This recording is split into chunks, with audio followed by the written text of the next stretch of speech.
Hello, welcome to uh, Unicorn Princess Tarot. So, ito ay reading for water sign, Cancer, Scorpio, Pisces. Take only what resonates ha. Kasi hindi ito magre-resonate sa lahat. Unfortunately, hindi ko naman talaga makuha lahat ng energy ng water sign sa mundo. By the way, meron tayong limited time offer. If you want, pwede ka mag-avail. Ayan. Para sa mga gustong magpa-astrological reading, may kasama siyang tarot advice for 1,500 only. Check mo na lang dun sa aking post, no? Yung tungkol dyan. Anyway,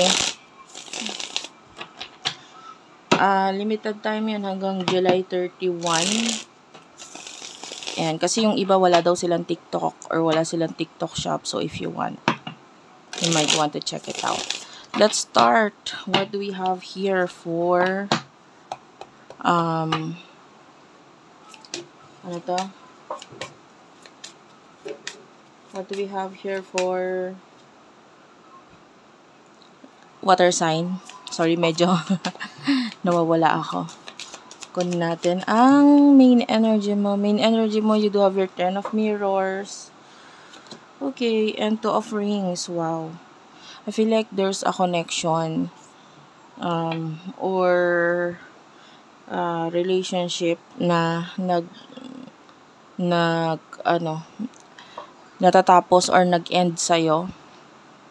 Actually, this is maybe a relationship or connection na pwedeng nag-end or nag-end na ngayon. And then you do have the 6 of mirrors. I feel like this is you na nagmo-move on dito sa connection or relationship na ito. And you are, nakikita natin some of you happy or masakit para sa'yo pero parang mas okay na yung ganito. Parang ganong energy. And maybe some of you, this is a relationship. Nakita tayo ng La Libra energy. Yeah. Anyway, sino tong person na nakakonect mo pagdating sa love? Some of you, ito weird, meron din tayo nakuha na kung may relationship na nag-e-end para sa'yo, it feels like, maybe even if it's marriage or may malalim na connection, maybe a marriage or pagsasama, live-in, or medyo matagal, or medyo malalim talaga yung connection dito. And the way I see this is that it's so powerful connection or malalim na connection, pero some of you masaya ka na rin sa ganito na nagkaroon ng period or tuldok itong connection or pagsasama ninyo dahil maybe there's a new relationship or new connection para sa'yo, or maybe because there's someone else na mas nagbibigay ng pahalaga sa'yo and you feel a lot of emotions towards this person. I'm seeing Aquarius energy. But then, yun nga,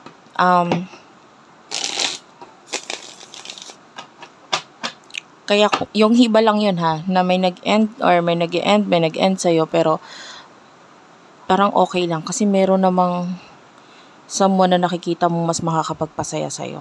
Okay? So, who is this person that you're dealing with? Pagdating sa love for water sign, I'm seeing Scorpio. Yeah, this is water sign, so you could be a Scorpio or ang connect mo is a Scorpio. The end is here. Yeah, you do have the end with the number 13, and you do have your Page of Flutes and King of Mirrors. So, I feel like itong person na to is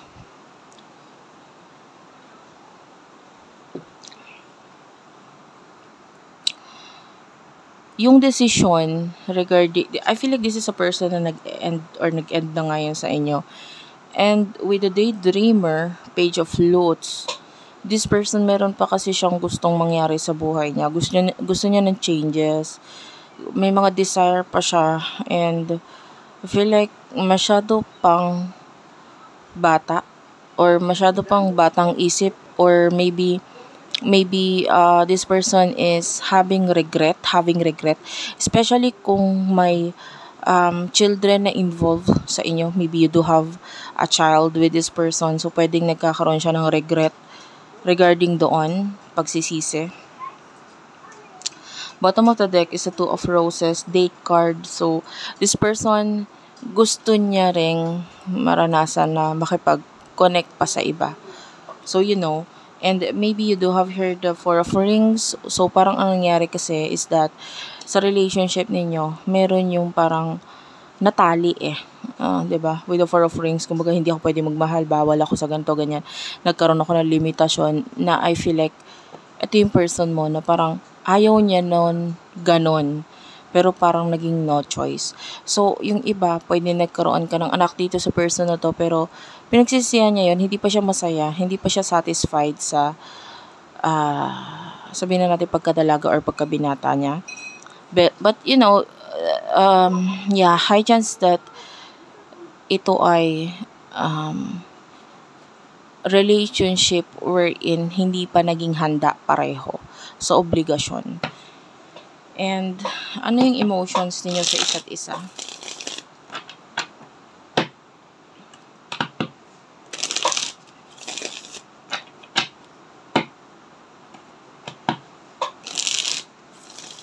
Anong emosyon niyo sa isa't isa? You do have here the Six of Rings and the Four of Roses, Seven of Rings is here, and the Page of Mirrors. You might be dealing with a person who is very immature. Yung pananaw niya sa buhay, or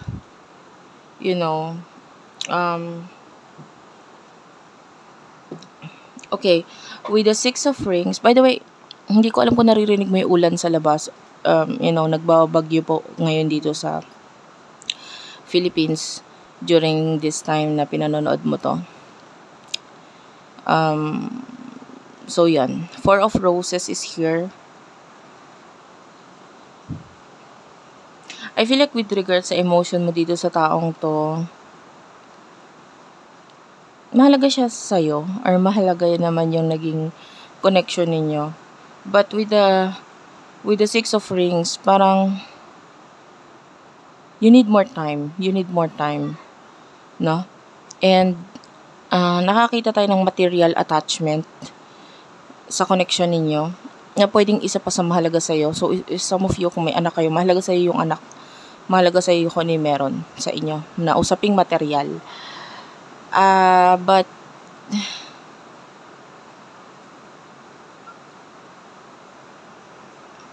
the Seven of Rings is here. This person, pwedeng nagkaroon siya ng lumalakas yung ulan, guys. So, pag lumalakas yung ulan, lakasan ko na lang din yung boses ko. And medyo maingay din sa labas kasi medyo gisingan pa po yung mga tao dito. So, sorry about that.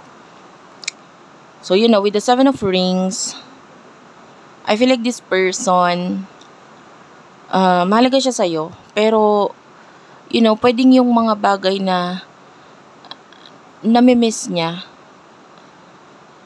nakita niya sa'yo yung comfort eh. Like, ikaw yung, halimbawa, namimiss ko kasi yung mga mahal ko sa buhay, namimiss ko yung tatay ko, namimiss ko yung nanay ko, tapos nakita ko sa'yo yung parang kahit papano,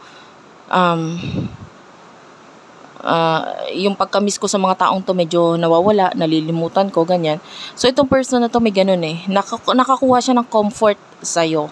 Kung hindi man namimiss, pwedeng yung hindi naibigay sa kanyang atensyon ng mga taong ito na nabanggit ko, no? Pwedeng parte ng kanyang pamilya. Maybe this person is ignored sa kanilang bahay, sa kanilang tahanan, and then nakita niya sa'yo yung comfort.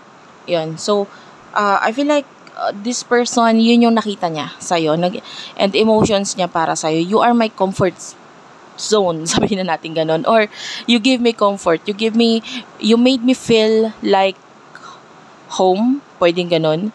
Or, you made me feel like, it's okay Parang ganon. So,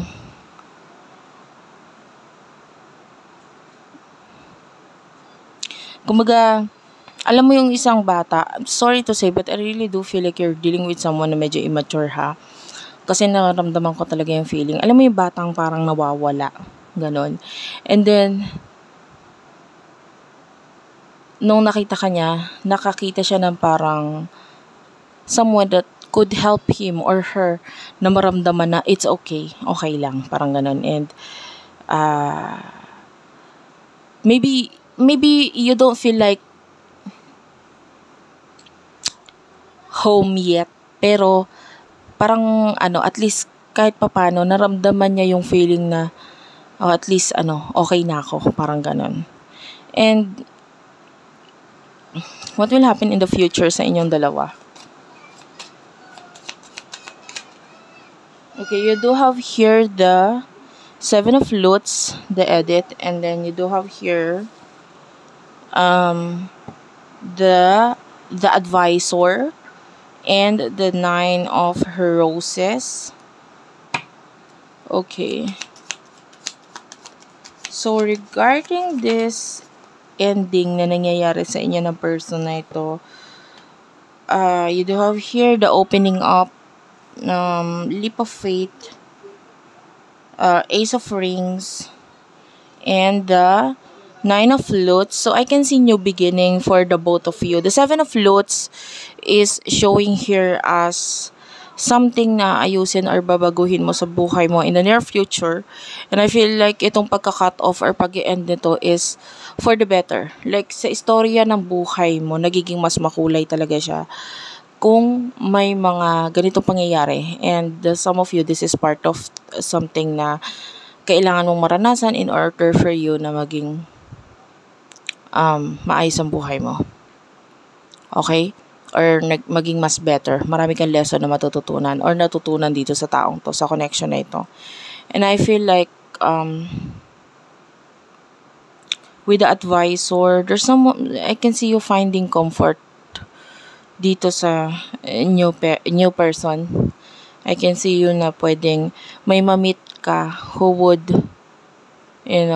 change your life, who would change your some of you mababago din yung relihiyon mo dito sa taong to, maybe to the point na may sa inyo, may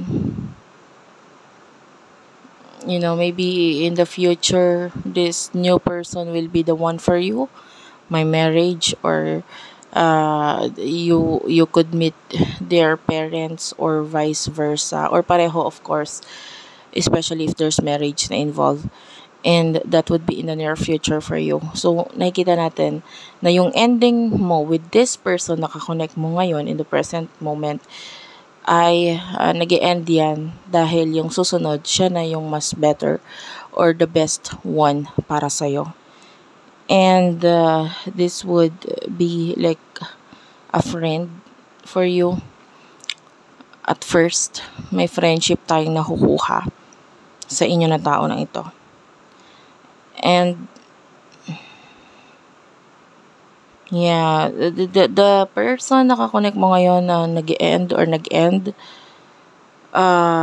also, there's a new beginning para sa kanya. So, it's like both of you ay naging lesson ng bawat isa. And this is camera guy, it's 8 of rings. Yeah. So, tuloy-tuloy lang ang buhay, tuloy-tuloy lang ang kwento ng buhay mo, and dun ka na sa susunod na chapter ng buhay mo ngayon. Especially nagkaroon tayo ng Uranus and Mars conjunction. And maybe itong conjunction nito or paglalapit ng planet na ito ay nagbigay ng sa'yo, ng pagbabago sa buhay mo, and some of you ito yon. Thank you for watching, guys. I love you all, and bye-bye. Anyway, ulitin ko lang, if you want to book private reading with me, astrological reading to, guys, with tarot advice, dito tayo sa offer ko na ito. Hanggang July 31 lang siya. Unfortunately, I'm a very busy person, so limited time offer lang talaga ako nagbibigay ng reading. Okay? Pag hindi masyadong busy. And then, sa susunod, busy na naman tayo. Okay? I do have a lot of business, so medyo yun yung nagiging dahilan kung bakit masyado akong busy. Thank you for watching. I love you all, and bye-bye.